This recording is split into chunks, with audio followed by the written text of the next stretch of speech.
Сайн байцгаана уу? Өнөөдөр би та бүхэндээ аппликейшнда хэрхэн бүртгүүлэхийг зааж өгье. App Store болон Google Play-с татаж авсан аппликейшн руугаа нэвтрэн ороорой. Бүртгүүлэх гэсэн хэсэг дээрээ даран иргэншлээ сонгоно. Дараагийнх товчон дээр дарна.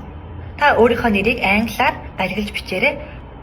Утасны дугаар баталгаажуулах хэсэг дээр өөрийн барьж байгаа утасны дугаарыг бүртгүүлэн та код аван тэр кодороо ороорой. Хялбар ашиглах имэйлээ оруулахад болно. Нууц үгээ оруулахдаа анхаарах зүйл нь гэвэл том үсэг, жижиг үсэг, тэмдэгт тоо орохыг анхаараарай. Урилгын кодон дээр нь та MN01 гэж бичгэд болно. Бүгдийг зөвшөөрөх гэсэн хэсэг дээрээ дараад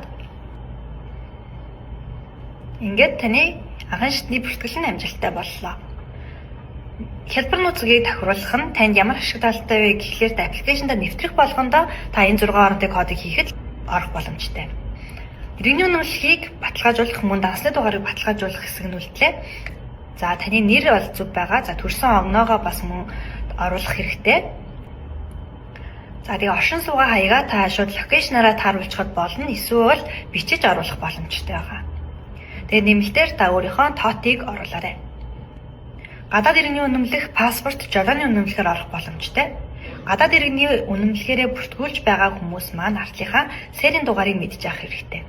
Зургийн заавал дарж оруулах боломжтой. Серийн дугаар нь таны үнэмлэхний арт талд байгаа. Дараагийнх товчон дээрээ дарлаа.